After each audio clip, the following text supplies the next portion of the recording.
Hello everyone, मैं Kapil advocate फिर एक नई वीडियो एक नई टॉपिक के साथ। आज की इस वीडियो में हम रिसेंटली उत्तराखंड हाई कोर्ट के द्वारा एक दिए गए अहम फैसले को आज डिस्कस करेंगे। उत्तराखंड हाई कोर्ट के द्वारा 9 अगस्त 2023 को एक रिवीजन पिटीशन डिसमिस करती है और उस रिवीजन पिटीशन में फैमिली कोर्ट के द्वारा दिए गए जजमेंट को सही माना। फैमिली कोर्ट के द्वारा माइनर चाइल्ड की सेक्शन 125 सीआरपीसी की पिटीशन को अलाउड किया जाता है, उसे एक्सेप्ट किया जाता है और मदर को डायरेक्शन दी जाती है कि वो अपने माइनर चाइल्ड को मेंटेनेंस पे करे जब तक कि वो मेजर नहीं हो जाता। तो आज की इस टॉपिक में हम यही देखेंगे कि ऑनरेबल उत्तराखंड हाई कोर्ट ने किन ग्राउंड पर फैमिली कोर्ट की जजमेंट को सही माना और किन ग्राउंड पर हाई कोर्ट ने जो मदर की रिवीजन थी, जो कि मदर के द्वारा फैमिली कोर्ट के जजमेंट को चैलेंज किया गया था, उसको डिसमिस किया। तो सबसे पहले हम जो फैमिली कोर्ट में पिटीशन फाइल की गई थी माइनर चाइल्ड के द्वारा, उसके फैक्ट्स देख लेते हैं और ये देखते हैं कि माइनर चाइल्ड के द्वारा क्या क्या ग्राउंड लिए गए थे जो पिटीशन फाइल की गई थी फैमिली कोर्ट में। माइनर चाइल्ड के द्वारा अपने फैमिली कोर्ट में एक पिटीशन फाइल की जाती है सेक्शन 125 सीआरपीसी में। इस पिटीशन में मदर से मेंटेनेंस क्लेम किया जाता है माइनर के द्वारा। इस ग्राउंड में जो माइनर चाइल्ड है उसके द्वारा जो ग्राउंड्स दिए जाते हैं वो इस तरह थे कि माइनर चाइल्ड ने जो ग्राउंड लिए वो ये थे कि मेरे मदर और फादर के बीच में म्यूचुअल कंसेंट के द्वारा डिवोर्स हो जाता है, उनकी मैरिज डिसॉल्व हो जाती है और जो मेरी कस्टडी है वो फादर को मिलती है और आज भी मैं अपने फादर के साथ रह रहा हूं। मेरे फादर के पास सफिशिएंट इनकम नहीं है, उनके पास जो इनकम के सोर्स इतने नहीं है कि वो मेरी जो स्टडी है प्रॉपर करवा पाए, मेरे को एजुकेशन प्रॉपर दिलवा पाए।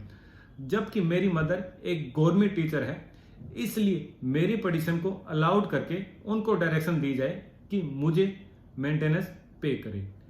फैमिली कोर्ट के द्वारा माइनर चाइल्ड की पिटीशन अलाउड कर दी जाती है और मदर को डायरेक्शन दी जाती है कि वो मेंटेनेंस पे करे अपने माइनर चाइल्ड को जब तक कि वो मेजर नहीं हो जाता। इसी जजमेंट को मदर के द्वारा ऑनरेबल उत्तराखंड हाई कोर्ट में चैलेंज किया जाता है और यह कहा जाता है कि जो फैमिली कोर्ट के द्वारा जजमेंट पास की गई है वो इलीगल है, वॉइड है, इसलिए फैमिली कोर्ट के ऑर्डर को सेट साइड करवाया जाए। जब उत्तराखंड हाई कोर्ट में मदर के द्वारा रिवीजन फाइल की जाती है और उनके काउंसिल के द्वारा जो आर्गुमेंट की जाती है वो ये की जाती है कि सेक्शन 125 सब सेक्शन 1 में जो बेयर लैंग्वेज है वो ये कहती है कि if any person having sufficient mean neglect और रिफ्यूज टू मेंटेन।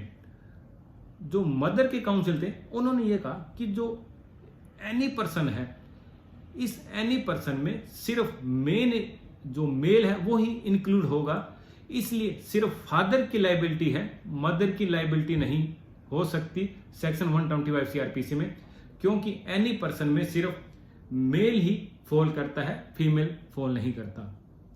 साथ में जो मदर के काउंसिल थे उन्होंने 2 जजमेंट को रेफर किया। सबसे पहले राजकुमारी versus Yashoda Devi and others 1978। Second जो जजमेंट थी वो थी धुल्की वर्सेस स्टेट 1960। इन दोनों जजमेंट को रेफर करते हुए जो रिवीनिस्ट है उनके काउंसिल ने कहा कि इन जजमेंट के बेसिस पर मदर की कहीं भी लायबिलिटी नहीं है कि वो अपनी माइनर चाइल्ड को मेंटेनेंस प्रोवाइड करवाए सेक्शन 125 सीआरपीसी में। इसलिए रिवीजन को एक्सेप्ट करके जो फैमिली कोर्ट की जजमेंट है उसको सेट साइड किया जाए। इसी तरह जो माइनर के चाइल्ड के काउंसिल थे उनके द्वारा जो आर्गुमेंट की गई, उन्होंने कहा कि एनी पर्सन में male and female both include होते हैं, इसलिए मदर की जो लायबिलिटी है वो इक्वल है फादर के साथ अपने माइनर चाइल्ड को मेंटेनेंस प्रोवाइड करवाने में। साथ में उन्होंने यह भी कहा कि जो फैमिली कोर्ट के द्वारा जजमेंट दी गई है वो बिल्कुल सही है, अकॉर्डिंग टू लॉ है, इसलिए इस रिवीजन को डिसमिस किया जाए।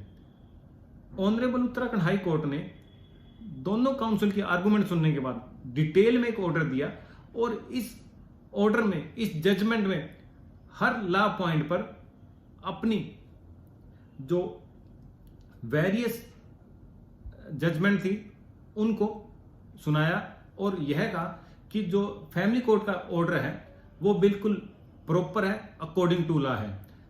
ऑनरेबल उत्तराखंड हाई कोर्ट ने सेक्शन 125 सीआरपीसी में एनी पर्सन जो वर्ड है उसको प्रॉपर वे में डिफाइन किया। ऑनरेबल उत्तराखंड हाई कोर्ट ने यह कहा कि सीआरपीसी में जो एनी पर्सन है वर्ड वो मेल और फीमेल दोनों को इंक्लूड करता है, इसलिए मदर और फादर की जो लायबिलिटी है वो सेम है। ऑनरेबल हाई कोर्ट ने यह भी कहा कि सेक्शन 2Y सीआरपीसी वो ये बात करता है कि जो वर्ड्स एंड एक्सप्रेशन सीआरपीसी में डिफाइन नहीं किए गए हैं लेकिन वो अगर आईपीसी में डिफाइन किए गए हैं तो जो आईपीसी में डेफिनेशन जो एक्सप्रेशन और वर्ड्स डिफाइन किए गए हैं उनको सीआरपीसी में भी यूज किया जा सकता है। इसलिए सेक्शन 8 आईपीसी जो कि जेंडर को डिफाइन करता है और जेंडर की डेफिनेशन है वो ये कहती है द प्रोनाउन ही, जो ही है वो किसके लिए यूज होगा, use to any person whether male और फीमेल। इसलिए जो एनी पर्सन है सीआरपीसी के सेक्शन 125 उसमें इंक्लूड होते हैं मेल एंड फीमेल। इसी तरह सेक्शन 11 में आईपीसी की जो डेफिनेशन है पर्सन की वो बात करता है कि person has also been defined which include any company और एसोसिएशन और body of person whether incorporative और नॉट, कि जो पर्सन है उसमें बॉडी ऑफ पर्सन इंक्लूड है।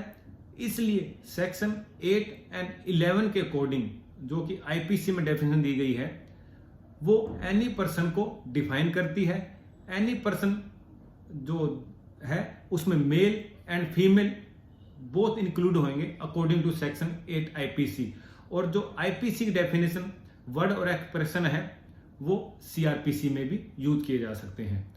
साथ में ऑनरेबल उत्तराखंड हाई कोर्ट ने यह भी कहा कि राजकुमारी वर्सेस यशोदा देवी वाली जो जजमेंट है वो यहां पर फिट नहीं बैठती इस केस में, क्योंकि इस जजमेंट में जो मैरिड डॉटर थी उसको डायरेक्शन दी गई थी कि अपनी मदर को वो मेंटेनेंस पे करे।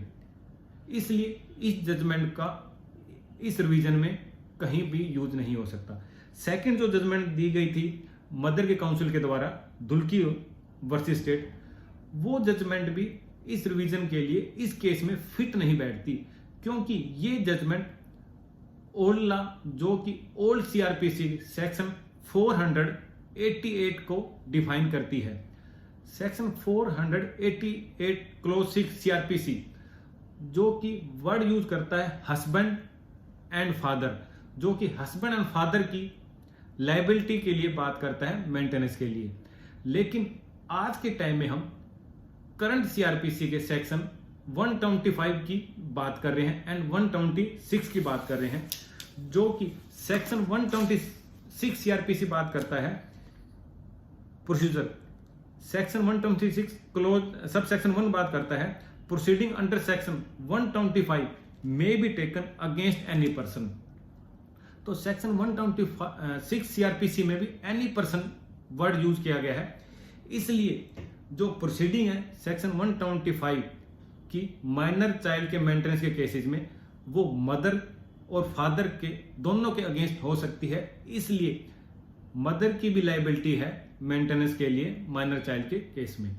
तो ऑनरेबल उत्तराखंड हाई कोर्ट ने एक और बात इस केस में बहुत अच्छी ढंग से समझाई, बहुत अच्छी ढंग से डिस्क्राइब की।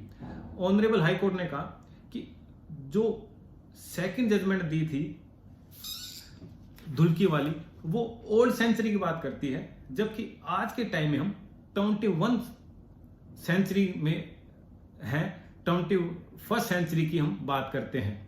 और आज के टाइम में हर वुमन है वो वेल एजुकेटेड है, वो इक्वल है मेल के साथ हर फील्ड में और अच्छी तरह से वो इनकम अर्न कर सकती है। इसलिए मदर की लायबिलिटी सेम है फादर की तरह, और माइनर चाइल्ड है अपनी मदर से भी मेंटेनेंस क्लेम कर सकता है अगर मदर के पास सफिशिएंट मीन्स और इनकम है। इसलिए ऑनरेबल उत्तराखंड हाई कोर्ट ने रिवीजन को डिसमिस करते हुए फैमिली कोर्ट के जजमेंट को सही बताया, जिसमें माइनर चाइल्ड के लिए जो पिटीशन थी उसको अलाउड की गई थी और मदर को डायरेक्शन दी थी कि वो अपने माइनर चाइल्ड को मेंटेनेंस पे करे जब तक कि वो मेजर नहीं हो जाता। जो उत्तराखंड हाई कोर्ट ने जिस जजमेंट में ये कहा कि मदर की भी लाइबिलिटी है मेंटेनेंस प्रोवाइड कराने के लिए अपने माइनर चाइल्ड को, और माइनर चाइल्ड अपने मदर के अगेंस्ट भी पिटीशन फाइल कर सकता है सेक्शन 125 सीआरपीसी।